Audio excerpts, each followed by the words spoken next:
দিয়ে মানুষ যখন দেখে মজা উপভোগ করে, সেটা তার চোখের জন্য জানা হয়। পা দিয়ে হেঁটে হেঁটে যখন ওই কাজ পর্যন্ত পৌঁছে যায়, পায়ের উপরে জানা হয়। হাত দিয়ে যখন ধরে, অন্তর দিয়ে কল্পনা করে, তার বিশেষ অঙ্গ প্রত্যঙ্গ দিয়ে সেটা অ্যাকসেপ্ট করে কিংবা প্রত্যাখ্যান করে। এই জন্য রাসূলুল্লাহ বললেন, চোখ হচ্ছে মানুষের পাপের প্রথম উপলক্ষ। চোখ দিয়ে যদি আপনি বেশিক্ষণ দেখেন, রাসূলুল্লাহ বললেন প্রথম দৃষ্টিটা নামাও।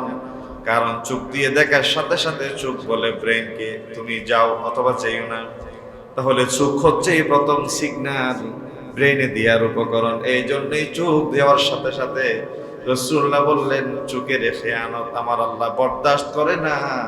কোরআনুল কারীমের সূরা মুমিনে জানিয়ে দিলেন, ইয়ালামু খাইনাতাল আ'য়ুনি ওয়া মা তুখফিস সুদূর। বান্দা অন্তরে কি কল্পনা করে, চোখ দিয়ে কি খেয়ানত করে, কেউ না জানলেও জানে কে? আমার আল্লাহ জানে। এই জন্য চোখের খেয়ানত করা যাবে না। দৃষ্টির মাধ্যমে কোনো কিছুর লোভনীয়তা স্মৃতিতে পৌঁছে। আপনি দেখেছেন, দৃষ্টি আপনাকে বলবে হয় দেখেন অথবা না দেখেন। তাহলে লোভনীয় কিছু যদি দেখেন, তাহলে সিগন্যাল দেয় কোথায়? ব্রেনে সিগন্যাল দেয়। সেখান থেকে অন্তরে সৃষ্টি হয় কুমন্ত্রণা। অর্থাৎ একটা সাপ দেখছেন, বিষাক্ত সাপ। বিষাক্ত সাপ বিচ্ছু দেখার সাথে সাথে চোখ ব্রেনকে সিগন্যাল দেয়, ব্রেন হাতে সিগন্যাল দেয়, এই যে লাঠি নাও। ব্রেন আবার সিগন্যাল দেয়, মারো। তাহলে চোখ বলে ব্রেনকে, ব্রেন বলে হাতকে, হাত অ্যাটাক করে, মারা যায়। তাহলে লোভনীয় কোনো কিছু দেখার সাথে সাথে চোখ ব্রেনকে সিগন্যাল দেয়, দেখো অথবা দেখো না, তোমার ইমানের প্রভাব দেখো, নেফাকের প্রভাব। সেখান থেকে অন্তরে সৃষ্টি হয় কুমন্ত্রণা, আর দেহের বিভিন্ন অঙ্গ প্রত্যঙ্গ সেই কুমন্ত্রণাকে বাস্তবায়ন করে। জুমার সালাতের জন্য আল্লাহ তাআলা আমাদেরকে বাছাই করেছেন। আল্লাহর ভাষায় পড়ি আলহামদুলিল্লাহ। আমরা আলোচনার ধারাবাহিকতায় আজকে তৃতীয় জুমা, ইমানের তাৎপর্য এবং মুমিনের গুণাবলী এই বিষয়ের উপর সুনির্দিষ্ট একটা টপিকে কথা বলছি। গত জুমায় আমরা আলোচনা শেষ করেছিলাম ইমানের লক্ষণ, সাদাসিধে জীবন যাপন। মুমিন ব্যক্তি ভালো কাজে উৎফুল্ল হয়, মন্দ কাজে ব্যথিত হয়। ইমানের স্তর বিন্যাস, ইমান নবায়ন, তরুতাজাকরণ, এ ব্যাপারে আমরা আগে কথা বলেছি। একটি হাদিসের মাধ্যমে আজকে আলোচনা শুরু করতে চাই। নবী করিম সাল্লাল্লাহু আলাইহি ওয়াসাল্লাম বলেছেন, সাইয়্যিদুনা আবু হুরায়রা রাদিয়াল্লাহু তাআলা বর্ণিত হাদিস, সালাসুন ইযা খারাজনা লা ইয়ানফা'ু নাফসান ঈমানুহা লাম তাকুন আমানাত মিন ক্বাব আও কাসাবাত ফি ঈমানিহা খায়রা। তিনটা বিষয় প্রতিবাদ হওয়ার আগ পর্যন্ত মানুষ আল্লাহর কাছে তওবা করলে তওবা কবুল হবে। এই তিনটা বিষয় প্রতিবাদ হয়ে যাওয়ার পরে মানুষ যত ভালো কাজ করুক আর আল্লাহর দরবারে মঞ্জুর করা হবে না। তুলুউশ শামসি মিন মাগরিবিহা, পূর্ব দিগন্তের উদিত হওয়া চিরায়ত সত্য। এই উদিত সূর্য একদিন পশ্চিম দিগন্তে উদিত হবে। পশ্চিম দিগন্তে যেদিন সূর্য উদিত হবে, এরপর আর বনি আদমের রিগ্রেশন, বনি আদমের আল্লাহ তাআলার কাছে নিজেকে তওবা নিয়ে পেশ করা কোনো কাজে আসবে না, তওবা কবুল হবে না। নাম্বার 2, দাজ্জাল। দাজ্জালের আবির্ভাব যখন ঘটবে, এরপরে বান্দার তওবা কবুল হবে না। নাম্বার 3, ওয়াদাবাতুল আরদি। দাবাতুল আরদ, ভূখণ্ড হতে এক প্রকার একটা প্রাণীর আবির্ভাব হবে, কাঁধে তার চুল থাকবে, বিভিন্ন তার বৈশিষ্ট্য আছে, সেটা কিয়ামতের আলামত বর্ণনা করার সময় পেশ করা হবে। এই তিনটা চূড়ান্ত কিয়ামতের বৈশিষ্ট্য প্রতিভাত হয়ে যাওয়ার পরে বনি আদম যত চেষ্টাই করুক, যতই অনুতাপবোধ অন্তরে পোষণ করুক, আর তাদের পক্ষ থেকে আল্লাহর দরবারে তওবা তথা অনুতাপবোধ কবুল করা হবে না। এর আগ মুহূর্ত পর্যন্ত বনি আদমের চাইলে ইমানের যে অবস্থান, সেটা উঁচু কিংবা নিচু হওয়ার সুযোগ থাকে, করতে পারে।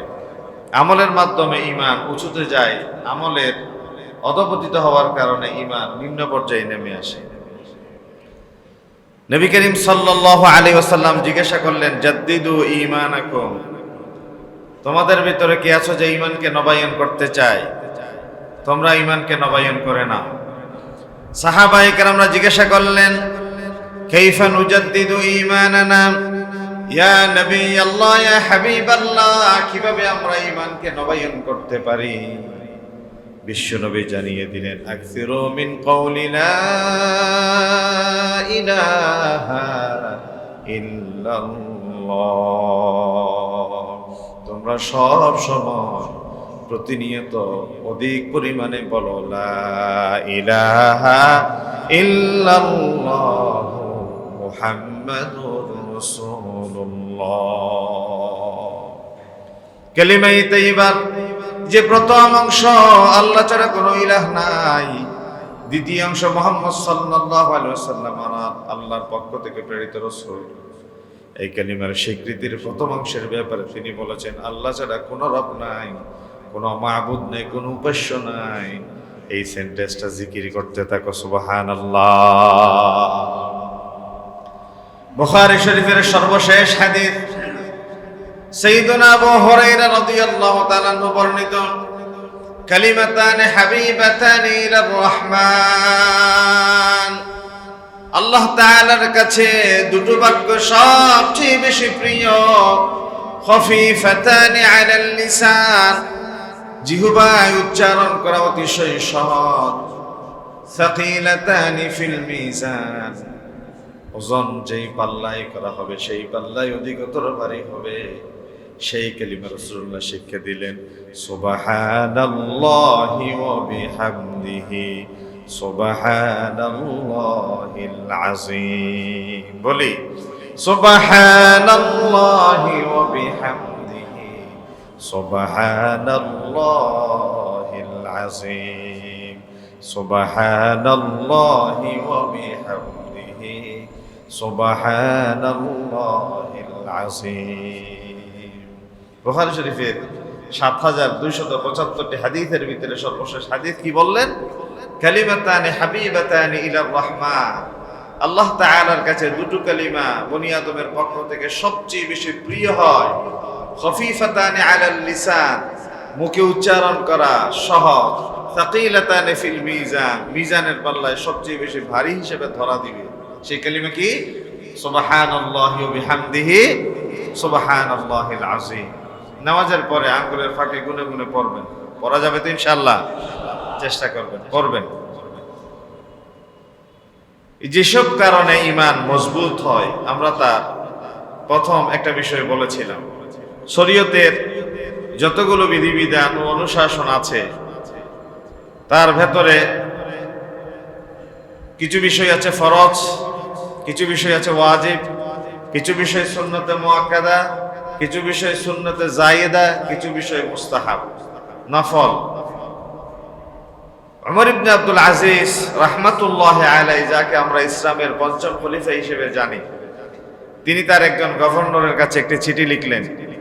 তিনি বললেন, ইন্না লিল ঈমানি ফারাইদ ওয়া শারাইআ, ঈমানের জন্য আছে কিছু ফরজ, শরীয়তের কিছু বিধিবিধান, ওয়া হুদুদান ওয়া সুনানান, কিছু সীমারেখা, কিছু সুন্নাত, কিছু নানা ক্রাইটেরিয়ার ইবাদত বন্দেগী। ফামান ইস্তাকমালাহা ইস্তাকমালাল ঈমান, যে ব্যক্তি প্রত্যেকটা দিক বিভাগ ভালোভাবে পরিপূর্ণ করলো, সে যেন ঈমানকে পূর্ণতা সাধন করলো। সুবহানাল্লাহ বলেন।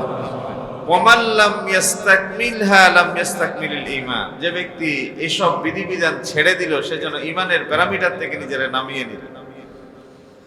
তাহলে ওই সকল বিধিবিধান মানা মানে ঈমানের শর্ত পূরণ করে ঈমানকে পূর্ণতার দিকে নিয়ে যাওয়া। ওই সকল বিধিবিধানে ধীর চলা, হালকা করা, তাহলে ঈমানের প্যারামিটার থেকে নিজেরা নামিয়ে নিয়ে। আমরা জিজ্ঞাসা করব কি কি কারণে ঈমান মজবুত হয়। আমরা কোরআন এবং সুন্নাহ থেকে একটু বলার চেষ্টা করি। নাম্বার 1, ঈমানের মুযাকারা। ঈমানের মুযাকারা মানে জিকির করা আর কি। মুযাকারা মানে পরস্পরের সাথে বলা বলি করা, আলাপ আলোচনা করা। সেটা কিভাবে হয়? ঈমান ও আমলের ফজিলত সম্পর্কে আপনারা কথা বলতে পারেন।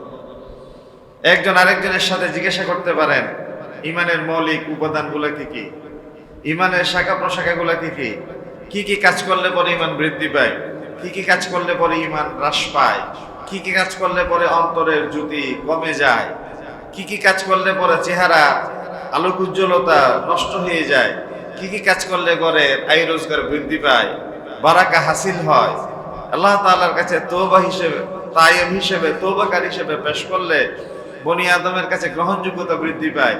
এই সকল বিষয় নিয়ে পরস্পরের মাঝে মুযাকারা করতে পারে। আমল বিমুখতার পরিণাম কি? একজন মানুষ দিনদার, ইমানদার, পরহেজগার, তার জীবনের সফলতা কি? যে আমল বিমুখ তার কি ভয়ঙ্কর পরিণাম? এ সকল বিষয় নিয়ে পরস্পরের সাথে আমরা জিকির আজকার করতে পারি। কি কি কাজ করলে ইমান তরুতাজা হয়, বৃদ্ধি পায়, কি কি কাজ করলে ইমান দুর্বল হয়। কোরআনুল কারীম আল্লাহ রাব্বুল আলামিন সূরা আনফালের 2 নম্বর আয়াতে বলেন, ইন্নামাল মুমিনুনা আল্লাযীনা ইযা যুকিরাল্লাহু ওয়াজিলাত কুলুবুহুম ওয়া ইযা তুলিয়াত আলাইহিম আয়াতুহু যাদাতুহুম ঈমানান ওয়া আলা রাব্বিহিম ইয়াতাওয়াক্কালুন। বলি আল্লাহু আকবার। নিশ্চয়ই তো তারাই মুমিন, তারা ইমানদার যারা এমন আল্লাহর নাম নেওয়া হয় তাদের সামনে ভীত সন্ত্রস্ত হয়ে পড়ে, বিগলিত হয়ে যায়। ওয়াজিলাত কুলুবুহুম, অন্তরটা প্রকম্পিত হয়ে যায়। তাদের সামনে যখন রবের জিকির করা হয়, কোরআনুল কারীম তেলাওয়াত করা হয়, ইমানটা বেড়ে যায় এবং যত কঠিন পরীক্ষায় তাদের সামনে আসো, সকল বিপদ মুসিবত মারি দিয়ে বলে ওয়া আলা রাব্বিহিম ইয়াতাওয়াক্কালুন। বিপদ মুসিবত আসে রবের পক্ষ থেকে, বিপদ মুসিবত থেকে উদ্ধারের জন্য আমরা ভরসা করলাম কেবল একজনের প্রতি। আওয়াজ দিয়ে বলেন তিনি কে? মুমিনরা কথা বলে। বিপদ মুসিবত আসে রবের পক্ষ থেকে ইমানদারদের জন্য পরীক্ষা হিসেবে। আমরা বিপদ মুসিবতে ওয়াসবির আলা মা আসাবাক, ধৈর্য ধরব। মা আসাবা মিন মুসিবাতিন ইল্লা বিইذনিল্লাহ, মা আসাবা মিন মুসিবাতিন ফিল আরদ ওয়ালা ফি আনফুসিকুম ইল্লা ফি কিতাবিম মিন ক্বাবলি আন নাবরাহা। পূর্ব নির্ধারিত রবের পক্ষ থেকে তোমাদের যে তাকদীর, তার উপর ভিত্তি করে বিপদ মুসিবত তিনিই তোমাদের উপর দেন। এবং প্রত্যেকটা লিকুল্লি দাইন দাওয়া, প্রত্যেকটা রোগের যেমনি ঔষধ আছে তেমনি প্রত্যেকটা মুসিবতে রবের পক্ষ থেকে মুমিনদের জন্য সাহায্য আছে। আছে না? আছে। এটা আমরা বিশ্বাস করি, এটার নাম তাকদীর। এবং এই কথাও আমরা বলি আল্লাযীনা ইযা আসাবাতহুম মুসিবাহ, মুমিনরা যখন কোনো বড় মুসিবতের মুখোমুখি হয় তাই সে বলে ইন্না লিল্লাহ, আমরা আল্লাহর পক্ষ থেকে এসেছি। বলেন আমরা কার পক্ষ থেকে এসেছি? ওয়া ইন্না ইলাইহি রাজিউন, এবং আমাদের প্রত্যাবর্তন কার দিকে? তার মানে এই বিপদ, এই মুসিবত, ছেলে মেয়ে মারা যাওয়া, মা বাবা মারা যাওয়া, দুঃসংবাদ, এটা শুনলে পরে আমরা কোরআনুল কারীমের ছোট্ট আয়াত কানে তেলাওয়াত করি ইন্না লিল্লাহি ওয়া ইন্না।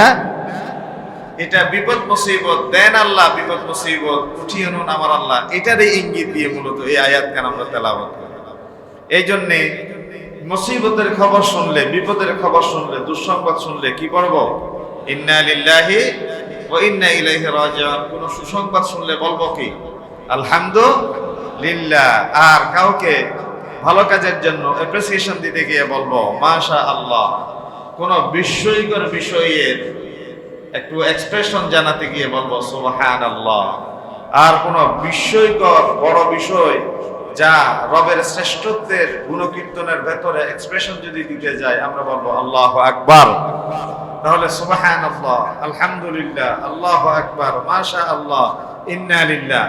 আর ইন ফিউচারের কোন বিষয়ে যখন আপনি কাউকে বলতে যাবেন আমি আগামীকাল আপনার সাথে কথা বলবো, আমি আগামীকাল ইনশাআল্লাহ আপনার সাথে সাক্ষাৎ করব, তখন বলবো কি আল্লাহ, যদি আল্লাহ তাআলা চায়, যদি আল্লাহ তাআলা চায়। পৃথিবীর সকলে চাইলো আমার আল্লাহ চাইলো না, তা হতে পারে? পৃথিবীর কেউ চাইলো না আমার আল্লাহ চাইলো, তাও কেউ ঠেকাতে পারে? এই জন্যই আল্লাহ রাব্বুল আলামিন বলেন ওয়া মা তাশাউনা ইল্লা আইয়াশা আল্লাহু রাব্বুল আলামিন। তোমরা সকলে মিলে যা চাও আমার আল্লাহ যদি না চাই তা কশির কালো হতে পারে না। কেউ চাই না, আমার আল্লাহ চাই, তাও আবার কেউ ঠেকাতেও পারে না। আল্লাহু আকবার। তাহলে সকল ভালো মন্দ চাওয়া পাওয়া কার কাছে? আল্লাহ তাআলা এই জন্যই তো বলেছেন আলাইসাল্লাহু বিকাফিন আবদা, বান্দা আমি কি তোর জন্য যথেষ্ট নই? ফাইনা তাযহাবুন, তুই যাস কার কাছে? তুই কার কাছে যাস? আমি না তোর জন্য যথেষ্ট? তোর না তোর মায়ের পেটের ভেতরে সুনিপুণ একটা জায়গায় সংরক্ষিত সাতটি আবরণের ভেতরে রেখে একজন জীবিত মানুষের পেটে আরেকটা জীবিত সন্তানকে তিল তিল করে মানুষ করেছি। কি পরিমাণ উষ্ণতা দরকার, কি পরিমাণ আর্দ্রতা দরকার, কি পরিমাণ নিউট্রিশন দরকার, কি পরিমাণ পুষ্টি দরকার, যত সব আয়োজন প্রয়োজন সব দিয়ে তোমার মায়ের পেটের ভিতরে তোমাকে সুরক্ষিত রাখার মালিক কে? ফি করারিম মাকিন, সূরা মুমিনুনের আয়াতে। সুম্মা খালাকানান নুতফাতা আলাকাতান ফাখালাকানাল আলাকাতা মুদগাতান ফাখালাকানাল মুদগাতা ইযাম। নুতফা থেকে আলাক, আলাক থেকে মুদগা, ফাকাসাউনাল ইযাম লাহমা, চারটা স্তরের পরে বনি আদমকে সুম্মা নুখরিজুকুম তিফলা, শিশু আকারে মায়ের পেট থেকে জমিনে বের করে নিয়ে আসেন। কারিগরকে? তো সে আল্লাহর বাদ দিয়ে ফাইনা তাযহাবুন, কোথায় যান, কার কাছে যান? তাহলে সকল চাওয়া পাওয়া, সকল ভালো মন্দ ফয়সালা হয় কার হাতে? এই জন্যই তো রাসূলুল্লাহ বললেন ইযা সাআলতা ফাসআলিল্লাহ, চাওয়ার জন্য যদি প্রয়োজন হয় রবের কাছে চাও। ওয়াইযা ইসতাআনতা ফাসতাইন বিল্লাহ, সাহায্যের জন্য যদি দরকার হয় রবের কাছে মাগো। এই জন্যই তো আল্লাহ তাআলা শিখিয়ে দিলেন ইয়াকা না'বুদু ওয়া ইয়াকা নাস্তাঈন, গোলামি করি কেবল তোমার, সাহায্য চাই কেবল তোমার ওই কাছে। সকল বিপদ মুসিবত রবের পক্ষ থেকে আসে এবং সবকিছু সুপর্দ করবো তার কাছে। আমরা অসুস্থ হলে পরে মেডিসিন নিব, মেডিসিন নেওয়ার সময় বলবো আল্লাহু শাফি আল্লাহু কাফি, আল্লাহ তুমি আমার জন্য শেফা দানকারী, আল্লাহ তুমি আমার জন্য যথেষ্ট। কোরআনুল কারীমের বিভিন্ন জায়গায় আল্লাহ তাআলা বলেছেন ওয়াকাফা বিল্লাহি ওয়াকিলা, ওয়াকিল হিসেবে আমার আল্লাহ যথেষ্ট। ওয়াকাফা বিল্লাহি হাসিবা, হাসিব হিসেবে আমার আল্লাহ যথেষ্ট। ওয়াকাফা বিল্লাহি ওয়ালিয়া, ওলি হিসেবে আমার আল্লাহ যথেষ্ট। ওয়াকাফা বিল্লাহি নাসীরা, সাহায্যকারী হিসেবে আমার আল্লাহ যথেষ্ট। ঠিক না? এই জন্যেই আমরা আপনাদেরকে কোন বিপদ আপদে যখন আমাদের কাছে আসে তখন একটা আয়াত পড়ে ফু দিই, আপনাদেরকে শিখিয়ে দিচ্ছি সেটা বলবেন ফাসাইয়াকফিকাহুমুল্লাহ, ফাসাইয়াকফিকাহুমুল্লাহ, আল্লাহ আপনার জন্য যথেষ্ট হয়ে যাক। সুবহানাল্লাহ বলেন না? আল্লাহ আপনার জন্য যথেষ্ট হয়ে যাক, এর চেয়ে বড় কোনো দোয়া হতে পারে? আমি আল্লাহর কাছে আপনাকে সুপর্দ করলাম, আল্লাহর হাতে আপনাকে ছেড়ে দিলাম। আল্লাহ খালেক, আমরা মখলুক, মখলুকের ব্যাপারে খালেক যতটা ভালো বুঝবেন আর পৃথিবীর কোন ডাক্তার মুক্তার বড় কোন চিকিৎসক সেটা কি বুঝতে পারে? আমাদের চিকিৎসকরা, আমাদের ডাক্তাররা আমাদের মেডিসিন দিতে পারে, কিন্তু মেডিসিন শরীরে যাওয়ার পরে এটা শেফা হিসেবে কাজ করবে কিনা ফয়সালা কার? আল্লাহ। এই জন্য আমরা আল্লাহর কাছে সবসময় ঝুঁকবো, আল্লাহর কাছে চাইবো। নিজেদেরকে কখনো দাম্ভিক অহংকারী হিসেবে কারো সামনে পেশ করবো না। সবসময় বলবো আল্লাহুম্মা জাআলনি ফি আইনি সাগীরা, আল্লাহ তুমি আমার কাছে আমাকে ছোট বানিয়ে দাও। ওয়া জাআলনি ফি আইনিন নাসি কাবীরা, আল্লাহ মানুষের চোখে তুমি আমাকে বড় বানিয়ে দাও। বলেন না আমিন? আল্লাহ তুমি আমার কাছে আমাকে ছোট বানিয়ে দাও। আল্লাহুম্মা জাআলনি সাবুরা ওয়া জাআলনি শাকুরা, আল্লাহ তুমি আমাদেরকে ধৈর্যশীলদের ভেতরে রাখো। আল্লাহ আমাদেরকে তুমি কৃতজ্ঞ বান্দার ভেতরে শামিল করো। আল্লাহ নিজের চোখে নিজের ছোট বানিয়ে দাও, মানুষের চোখে তুমি আমাদেরকে গ্রহণযোগ্য এবং বড় করে দাও। বলে আমিন। আমার নবী সব সময় পড়তেন, আপনারাও পড়বেন। আর ঘর থেকে বের হওয়ার সময় বিসমিল্লাহি তাওয়াক্কালতু আলাল্লাহ, ভরসা কার উপরে? গাড়ির উপর নয়, ঘোড়ার উপর নয়, সিকিউরিটির উপর নয়, এসএসএফ এর উপর নয়। আমরা সব সময় ডিপেন্ড করব, ভরসা করব, ইতিমাদ করব কার উপরে? আল্লাহর উপরে। এই জন্য বনি আদম মুখে সফলতার জন্য মানদণ্ড হিসেবে লাগিয়ে রাখবে ইস্তেগফার। আস্তাগফিরুল্লাহাল্লাযী লা ইলাহা ইল্লা হুয়াল হাইয়ুল কাইয়্যুম ওয়া আতুবু ইলাইহি লা হাওলা ওয়া লা কুওয়াতা ইল্লা বিল্লাহিল আলিয়্যিল আযীম। সব সময় ইস্তেগফারের ভেতরে বনি আদমের সফলতা দিবেন কে? আল্লাহ। তাহলে ঈমানের মুযাকারা আমরা সব সময় রাখবো। নাম্বার 2, সচ্চরিত্র অর্জন, সচ্চরিত্রবান হওয়া, হসনে খুলুকের অধিকারী হওয়া, অসৎ না হওয়া, খারাপ চরিত্রের অধিকারী না হওয়া। চরিত্র হলো একজন মানুষের তার ভালো ভূষণ। মানুষের ভূষণ হচ্ছে এই সুন্দর চরিত্রটা। একজন সুন্দর চরিত্রের অধিকারী শুধু মুমিন নয়, কিয়ামতের ময়দানে রব বান্দার আমলনামা যে স্কেলে ওজন করবেন, তার স্কেলের উপরে সবচেয়ে বেশি ভারী হবে তার সুন্দর চরিত্র। সুবহানাল্লাহ বলেন। মিথ্যা বলা যাবে না, ওজনে কম দিয়ে যাবে না, খাদ্য ভেজাল দিয়ে যাবে না। মুমিনরা কি মিথ্যাবাদী হতে পারে? মুমিনরা কি হবে? সত্যবাদী। বলেন মুমিনরা কি হবে? এবং তারা সত্যবাদীদের সাথে থাকবে। আমার আল্লাহ বলেন, ইয়া আইয়ুহাল্লাযীনা আমানু তাকুল্লাহা ওয়া কুনু মা'আস সাদিকিন। ও ঈমানদার, তুমি মিথ্যাবাদী হতে পারো না, মিথ্যাবাদীদের সাথে থাকতেও পারো না, তুমি সদা সর্বদা থাকবে সত্যবাদীদের সাথে। কার সাথে? বলেন কার সাথে? এরপরে সত্যবাদী নিজে হবেন সেটারও দলিল নেন। ইয়া আইয়ুহাল্লাযীনা আমানু তাকুল্লাহ ওয়া কুলু কওলান সাদীদা। সদা সর্বদা সত্যবাদী হিসেবে থাকবেন। তাহলে একাইতে বলেন সত্যবাদী হিসেবে থাকেন, আর একাইতে বলেন সত্যবাদী তো হবেন। সত্যবাদী যারা তাদের সাথে থাকবেন, কারণ সৎসঙ্গে স্বর্গবাস, অসৎসঙ্গে সর্বনাশ। যার সঙ্গে থাকবেন আপনার ভেতরে তার সঙ্গীর একটা প্রভাব অবশ্যই বিস্তার করবে। সঙ্গীর একটা প্রভাব আপনাকে প্রভাবিত করবে। এই জন্য অসৎ সঙ্গে থাকা যাবে না। অসৎ সঙ্গী আপনার পাশে যেন আসতে না পারে। নবী করিম সাল্লাল্লাহু আলাইহি ওয়াসাল্লাম বলেছেন, লা তাকুন সাহিবান ইল্লা মুমিনা। মুমিন ছাড়া আপনি কারে বন্ধু বানান? ওয়ালা ইয়াকুল তুআমাকা ইল্লা তাকি। মুত্তাকি ছাড়া আপনি কারে খাওয়ান? তার মানে রাস্তার একজন ভিন্ন ধর্মাবলম্বী দেখলেন অসহায়, তাকে দিবেন না এমন হতে পারে না, তারে দিবেন। কারণ আপনি আল হুব্বু লিল্লাহ, আপনি আল্লাহর জন্য ভালোবাসবেন। মান আহাব্বা লিল্লাহ ওয়া আবগাদা লিল্লাহ ওয়া আ'তা লিল্লাহ ওয়া মানা'a লিল্লাহ ফাকাদ ইসতাকমালা আল ঈমান।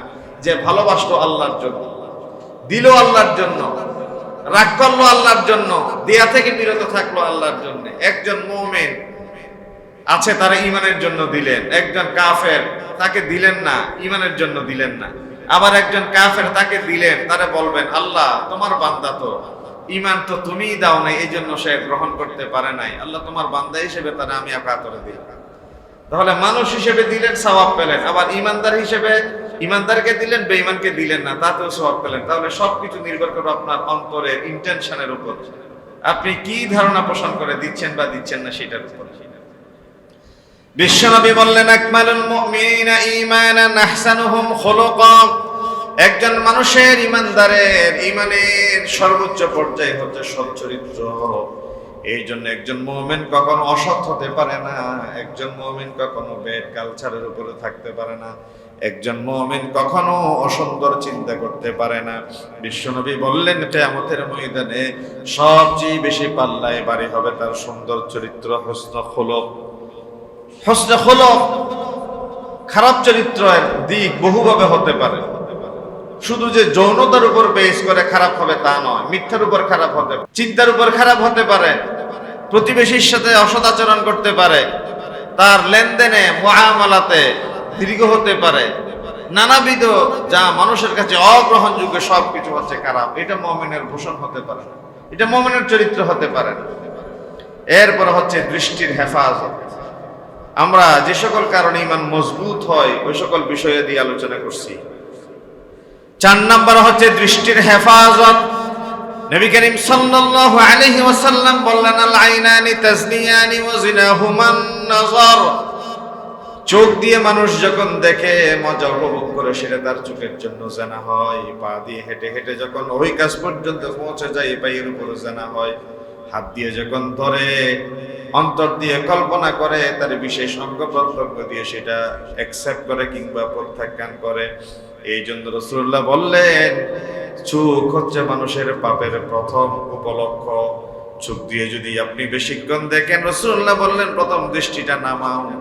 কারণ চোখ দিয়ে দেখার সাথে সাথে চোখ বলে ব্রেনকে, তুমি যাও অথবা চাইও না। তাহলে চোখ হচ্ছে এই প্রথম সিগন্যাল, ব্রেনে দেওয়ার উপকরণ। এই জন্যই চোখ দেওয়ার সাথে সাথে রাসূলুল্লাহ বললেন, চোখের খেয়ানত আমার আল্লাহ বরদাস্ত করে না। কোরআনুল কারীমের সূরা মুমিনে জানিয়ে দিলেন, ইয়া আলামু খাইনাতাল আ'য়ুনি ওয়া মা তুখফিস সুদূর। বান্দা অন্তরে কি কল্পনা করে, চোখ দিয়ে কি খেয়ানত করে, কেউ না জানলেও জানে কে? আমার আল্লাহ জানে। এই জন্য চোখের খেয়ানত করা যাবে না। দৃষ্টির মাধ্যমে কোনো কিছুর লোভনীয়তা স্মৃতিতে পৌঁছে। আপনি দেখেছেন, দৃষ্টি আপনাকে বলবে হয় দেখেন অথবা না দেখেন। তাহলে লোভনীয় কিছু যদি দেখেন, তাহলে সিগন্যাল দেয় কোথায়? ব্রেনে সিগন্যাল দেয়। সেখান থেকে অন্তরে সৃষ্টি হয় কুমন্ত্রণা। অর্থাৎ একটা সাপ দেখছেন, বিষাক্ত সাপ, বিষাক্ত সাপ বিচ্ছু দেখার সাথে সাথে চোখ ব্রেইনকে সিগন্যাল দেয়, ব্রেইন হাতে সিগন্যাল দেয়, এই যে লাঠি নাও, ব্রেইন আবার সিগন্যাল দেয় মারো। তাহলে চোখ বলে ব্রেইনকে, ব্রেইন বলে হাতকে, হাত অ্যাটাক করে, মারা যায়। তাহলে লোভনীয় কোনো কিছু দেখার সাথে সাথে চোখ ব্রেইনকে সিগন্যাল দেয়, দেখো অথবা দেখো না, তোমার ইমানের প্রভাব দেখো, নেফাকের প্রভাব। সেখান থেকে অন্তরে সৃষ্টি হয় কুমন্ত্রণা, আর দেহের বিভিন্ন অঙ্গ প্রত্যঙ্গ সেই কুমন্ত্রণাকে বাস্তবায়ন করে।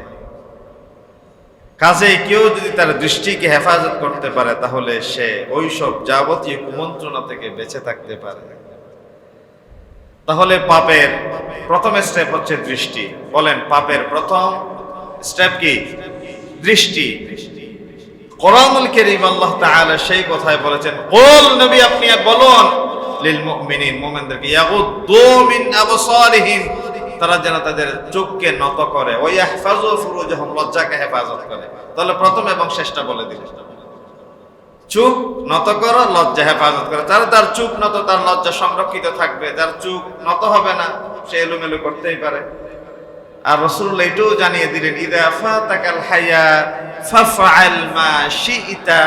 একজন মানুষ যখন নির্লজ্জ হয়ে যায়, তখন সে যা ইচ্ছে তাই করতে পারে। নির্লজ্জ মানুষের যা ইচ্ছে তাই করতে পারে। এই জন্য বলা হয়েছে, ফাইন্নাল হায়া শু'বাতুন মিনাল ঈমান। হায়া হচ্ছে ঈমানের অঙ্গ। হায়া কি? বলেন, হায়া ঈমানের অঙ্গ। তার হায়া নাই, তার কিছুই নাই। এই জন্য একটু লজ্জা শরম রেখে চলবে, একটু হায়া রেখে চলবে। হযরত উসমান যিন নুরাইন রাদিয়াল্লাহু তাআলা এতটা হায়া নিয়ে চলতেন, লজ্জা নিয়ে চলতেন। রাসূলুল্লাহর দুই মেয়ে তাকে দিয়েছেন। প্রথম মেয়ে মারা গেল, দ্বিতীয় মেয়ে দিলেন। এরপর আর কোনো মেয়ে ছিল না। এই জন্য বলা হয় যুন নুরাইন, দুইটা নূরের মালিক। যু মানি মালিক, যু মালিন মালের মালিক, যু কিতাবিন কিতাবের মালিক, যু বাইতিন ঘরের মালিক। এই যে যুন নুরাইন, নূরের মালিক, দুইটা নূরের। তাহলে দুই নূর মানে দুই মেয়ে বিয়ে করেছে। রাসূলুল্লাহ বলেছেন, ওসমান তোমাকে আমার আল্লাহ পর্যন্ত তোমার লজ্জাশীলতার কারণে লজ্জা পাই। সুবহানাল্লাহ। আমার যদি আরো কোনো মেয়ে থাকতো, দ্বিতীয় মেয়ের মৃত্যুর পরে, তারা আমি তোমার হাতে তুলে দিতাম, কিন্তু আমার তো আর মেয়ে নেই। তাহলে লজ্জাশীলতা এটা অনেক বড় অ্যাসেট মানুষের জীবন। যে কারোর সাথে যে কিছু আপনি করতে পারেন না, যদি আপনি ভদ্র মানুষ হন, লাজুক মানুষ হয়ে থাকেন, যে কোনো জায়গায় মুখ খুলতে পারেন না, যে কোনো জায়গায় হাত টানতে পারেন না, যে কোনো জায়গায় আপনার মন্তব্য প্রকাশ করতে পারেন না, আর যদি নির্লজ্জ হন, যা ইচ্ছে তা করতে পারেন। এরপরে 5 নাম্বার, আল্লাহ ও তার রাসূলের পছন্দ অপছন্দকে নিজের পছন্দ হিসেবে বিবেচনা করা। একজন মুমিন তিনি সব সময় বলেন, মান আহাব্বা লিল্লাহ ওয়া আবগাদা লিল্লাহ ওয়া আ'তা লিল্লাহ ওয়া মানা'a লিল্লাহ। রবের জন্য ভালোবাসলাম, রবের জন্য ঘৃণা করলাম, রবের জন্য দিলাম, রবের জন্য দেয়া থেকে বিরত থাকলাম। এবং একজন মুমিন তার জীবনের স্লোগান এবং মিশন হিসেবে রাখবেন, রাদিয়া বিল্লাহি রাব্বা ওয়া বিল ইসলামি দীনা ওয়া বিমুহাম্মাদির রাসূলা। আল্লাহ আমার রব, রাসূল আমার নেতা, কোরআন আমার সংবিধান। এই তিন স্লোগানের বাইরে একজন মুমিনের জীবন হতে পারে না। আমার আল্লাহ কি বলেছেন, আমার নবী কি করেছেন, ইমানের প্যারামিটার উঁচু নিচু বুঝার জন্য এটাই যথেষ্ট। আমার আল্লাহ কি বলেছেন, আমার নবী কি করেছেন, আর কোরআনুল কারীম কি দৃষ্টিভঙ্গি পেশ করেছে, তাহলে আল্লাহ আমার রব, মুহাম্মদ সাল্লাল্লাহু আলাইহি ওয়াসাল্লাম আমার রাসূল, কোরআন আমার সংবিধান। এই তিন স্লোগানের ভেতরে এই জীবন সার্থক হতে পারে। নবী করিম সাল্লাল্লাহু আলাইহি ওয়াসাল্লামের একজন সাহাবী রাসূলুল্লাহর সামনে জিজ্ঞাসা করলেন, ইয়া রাসূলুল্লাহ, মাতা তাকুমুস সাআ, কিয়ামত কখন হবে? একবার বলেন, দুইবার বলেন। রাসূলুল্লাহ তার কাছে জিজ্ঞেস করলেন, তুমি এত কিয়ামত নিয়ে কেন জিজ্ঞাসা করছো? তুমি জানো কিয়ামত কত কঠিন ব্যাপার?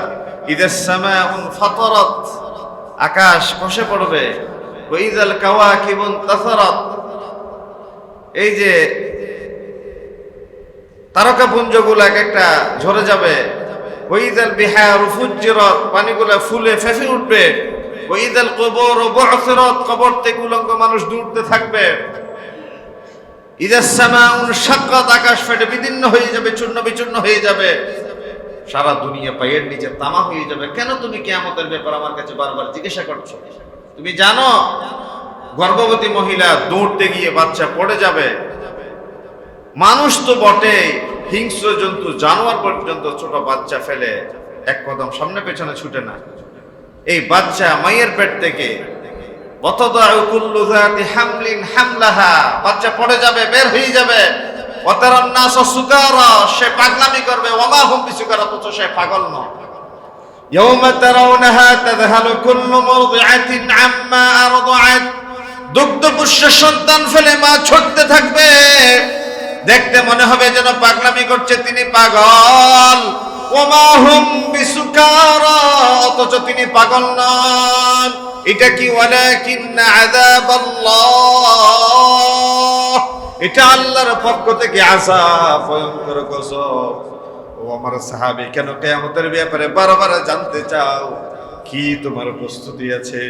ওই সাহাবী রাসূলুল্লাহকে জানিয়ে দিলেন, আল্লাহর কসম, মা আ'দাতু লাহা, আমার কোনো কিয়ামতের প্রস্তুতি নাই। তবে একটা বিষয় আছে, ইন্নী উহিব্বুল্লাহ ওয়া রাসূলা, আমার আল্লাহ এবং আপনি নবীর ভালোবাসায় কলিজাটা পরিপূর্ণ আছে। আল্লাহু আকবার। বিশ্বনবী এরপরে জানিয়ে দিলেন, আল মারউ মা'a মান আহবাবতা, যে যারে ভালোবাসবে আমার আল্লাহ তার সাথে তার হাসর নসরের ব্যবস্থা করবে। এই জন্যে নবীর ডিসিশনকে নিজের জীবনের ডিসিশন হিসেবে মেনে নিয়ে, আমার আল্লাহর ভালোবাসা অন্তরের ভেতরে জায়গা দিয়ে, আল্লাহর ভালোবাসা অন্তরে জায়গা দিয়ে, মানে যা হালাল গ্রহণ করা, যা হারাম বর্জন করা। সহজ কথা। তাহলে আল্লাহর ভালোবাসা, রাসূলের মহব্বত অন্তরে জায়গা দিয়ে মানে কি মুখে জপ করা না, শুধু মুখে জপ করা নয়, প্র্যাকটিক্যালি যা করলাম, যা ভালো, যা বৈধ, যা ভ্যালিড তা গ্রহণ করবেন, যা অকল্যাণ, যা অবৈধ, যা ইনভ্যালিড তা ছেড়ে দিবেন। এটার নাম হচ্ছে জায়েজ, এটার নাম হচ্ছে না জায়েজ, এটার নাম আল্লাহর ভালোবাসা, এটার নাম হচ্ছে আল্লাহর অবাধ্যতা। এটা মাথায় রাখতে। উত্তম ঈমান, ষষ্ঠ নাম্বার। উত্তম ঈমান কি? বিশ্বনবী বললেন, ইন্না আফদালাল ঈমানি আন তা'লামা আন্নাল্লাহা মা'আকা হাইসুমা কুনতুম। কোন ব্যক্তির ভেতরে ঈমান আছে এবং ঈমানের চূড়ান্ত পর্যায়ে অবস্থান করছে, সেটা বোঝার জন্য বেশি কিছুর দরকার নাই। একটা বিষয় বুঝলেই যথেষ্ট হয়ে যায়, সেটি হচ্ছে বান্দা যেন এই কথা কল্পনা করে, আন্নাল্লাহা মা'আকা হাইসুমা কুনতু, আমি যেই জমিনে যেখানেই আছি আমার আল্লাহ আমার সাথে আছেন। ওয়া হুয়া মা'আকুম আইনামা কুনতুম, তুমি যেখানে যাও তোমার রব তোমার সাথে আছে। আছে না নাই?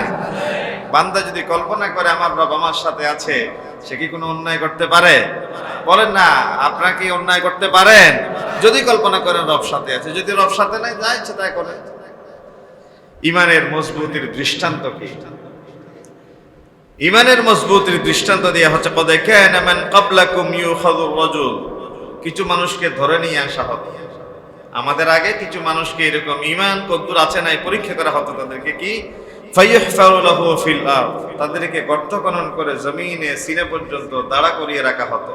সুম্মা ইউতা বিল মানশা, একটা করাত নিয়ে এসে ফায়ুজআলু আলা রাসিহি, মাথার উপর করাতটা রাখা হতো। ফায়ুজআলু ফিরকাতাইন, করাত দিয়ে মস্তক দ্বিখণ্ডিত করে দেয়া হতো, টুকরো টুকরো করে দেয়া হতো।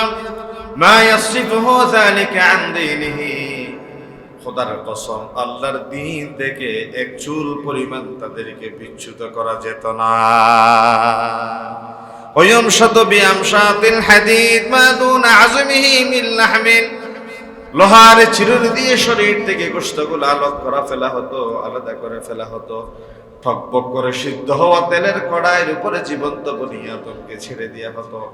নেড়া মাথার এক কাপড়ের বদ্ধরা যারা বলে অহিংসা পরম ধর্মজীব হত্যা মহাপাপ, আমরা দেখেছি মায়ানমারের আমার মুসলিম ভাই বোনদেরকে উলঙ্গ করে শিশুদেরকে জীবন্ত টকবক করে সিদ্ধ হওয়া কড়াইয়ের উপরে ফ্রাই করে সেই যুবক যুবতীর শিশুদের গোশত টেনে টেনে নেড়া মাথার বদ্ধরা খেয়েছে। এই কঠিন দৃশ্য আমাদেরকে দেখতে হয়েছে অতীতে। এই জায়নবাদী সাম্রাজ্যবাদী গোষ্ঠী আজকে নিরপরাধ 11,000 বন্দীদের কোনো কারণ ছাড়াই হত্যা, তাদেরকে শেষ করে দিচ্ছে। তাদেরকে জেলখানা থেকে যখন আলাদা করা ফেলা হচ্ছিল, শেষবারের মতো পরিবারের সাথে যখন দেখা সাক্ষাতের সুযোগ হলো, হাসি মুখে তারা তাদের পরিবারকে বিদায় দিচ্ছে, তোমাদের সাথে দেখা হবে আল্লাহর জান্নাতের সিঁড়িতে। যদিও দুনিয়ার আদালতে জালেমদের হাতে আমরা হেরে গেলাম, আল্লাহর আদালতে এই সমস্ত জালেমদের পালাবার রাস্তা সেদিন খোলা থাকবে না, ঠিক কিনা বলেন না? রাসূলুল্লাহ সেই কথাই বলেছেন, গর্ত খনন করে সিনে পর্যন্ত গেড়ে তাদেরকে দাঁড়া করিয়ে দিয়ে লোহা মাথার উপরে একটা করাত দিয়ে দুটুকরো করে দেয়া হতো, আলাদা করে ফেলা হতো শরীর থেকে গোশতগুলা। খোদার কসম আল্লাহর দ্বীন থেকে এক চুল পরিমাণ বিচ্যুত তারা হতো না। কোরআনুল কারীম আল্লাহ রাব্বুল আলামিন সাহাবায়ে কেরামদের আর্তনাদের কথা জানিয়ে দিলেন, মাসাতহুমুল বাসাউ ওয়াদ-দাররাউ যুলজিলু হাত্তা ইয়াকুলার রাসূলু ওয়াল্লাযীনা আমানু মাআহু মাতা নাসরুল্লাহ। জ্বালাও পোড়াও, নির্যাতন, জুলুম, পারসিকিউশন, অবরোধ চারিদিক থেকে তাদের কিভাবে ঘিরে রেখেছিল। তারা শেষ পর্যন্ত জুলুম সহ্য করতে না পেরে চিৎকার করে বলে উঠেছিল, ও নবী আমার, মাতা নাসরুল্লাহ, মাতা নাসরুল্লাহ, কখন আল্লাহর সাহায্য আসবে, আল্লাহর সাহায্য কখন পাবো? আল্লাহ তাআলা রাসূলুল্লাহর জানিয়ে দিলেন, ধৈর্য ধরে অপেক্ষা করো, মাইর খাও। কোন গাড়ি ডেস্টিনেশনে পৌঁছতে গেলে সব সময় চাকা উপরে কিংবা নিচে থাকে না। কোন গাড়িকে তার গন্তব্যে পৌঁছতে গেলে গাড়ির চাকা কোনো সময় উপরে থাকা লাগে, কোন সময় নিচে নামা লাগে। আল্লাহর জমিনে দিন কায়েমের হওয়ার স্বপ্ন যদি তুমি বিভোর থাকো, একটা দালান কোটা বিল্ডিং কনস্ট্রাকশনের কাজে যেমনি কোনো ইট সিমেন্ট কংক্রিটকে সেফটি ট্যাঙ্কির ভেতরে মাটির নিচে ঢুকে যেতে হয়, কাউকে ছাদের উপরে বৃষ্টিতে ভিজতে হয়, রোদে পড়তে হয়, জমিনে সোনালী সূর্য যদি উদিত হতে দেখো, প্রভাত যতই রাত যতই গভীর হবে, প্রভাত ততই কাছাকাছি আসবে। যেই জমিনে রক্ত ঝরবে, যেই জমিনে জুলুম নির্যাতন অত্যাচারের মাত্রা বেড়ে যাবে, অপেক্ষা করো, ধৈর্য ধরো, ওই জমিনে মজলুমরাই শেষ হাসি হাসবে, আল্লাহর সাহায্য এবং বিজয় অচিরেই নাজিল হবে। কোরআনুল কারীম আল্লাহ রাব্বুল আলামিন সেই কথাই বলেছেন, ইযা জাআ নাসরুল্লাহি ওয়াল ফাত ওয়া রাআইতান নাস ইয়াদখুলুনা ফি দীনিল্লাহি আফওয়াজা ফাসাব্বিহ বিহামদি রাব্বিকা ওয়াস্তাগফির ইন্নাহু কানা তাওয়াবা।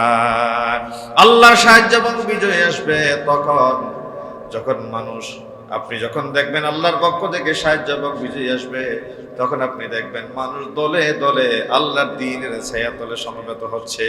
সেই সময় আপনি রবের ইস্তিগফার করুন, তাসবিহ তাহমিদ করুন, নিশ্চয়ই আল্লাহ রাব্বুল আলামিন সর্বোচ্চ তওবা কবুলকারী। এটা সময় আসবে মানুষ দলে দলে দ্বীনের ছায়াতলে আসবে। বর্তমানে মসজিদমুখী যেভাবে মুসল্লি হয়েছে, একটা সময় সেভাবে ছিল না। মসজিদ ছোট ছোট ছিল, কাঁচা মসজিদ ছিল, মাটির মসজিদ ছিল।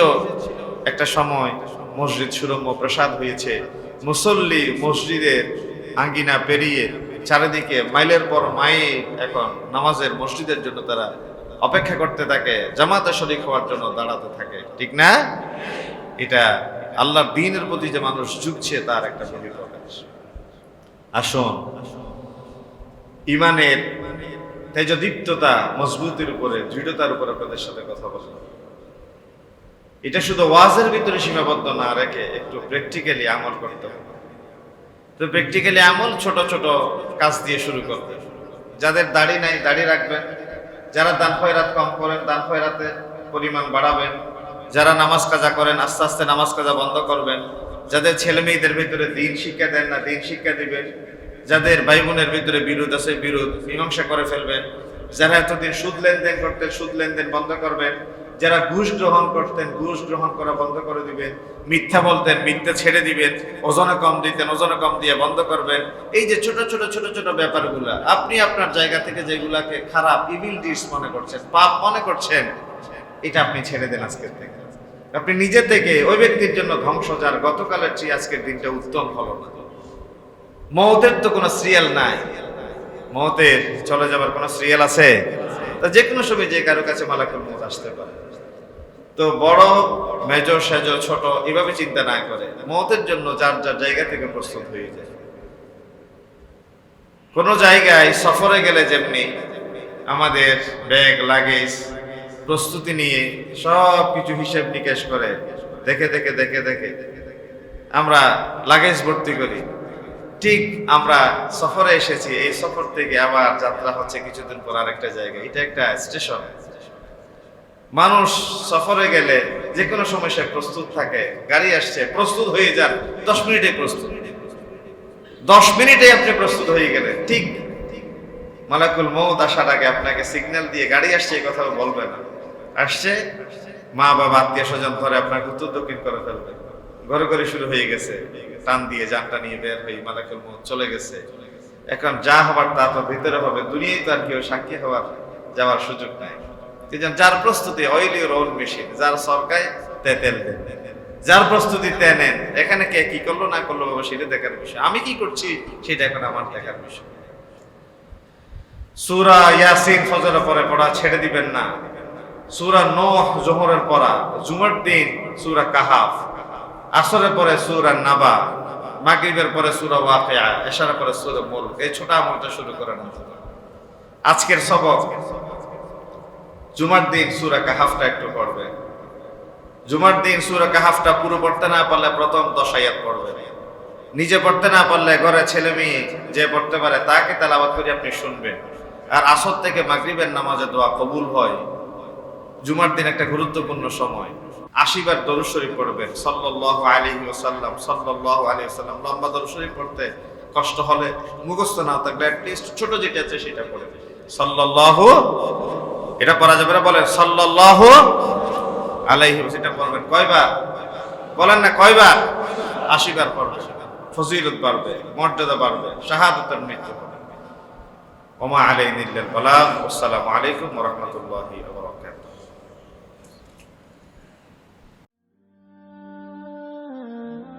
আইইউবি মিডিয়া, অপসংস্কৃতি মুক্ত আধুনিক ভিডিও সেন্টার।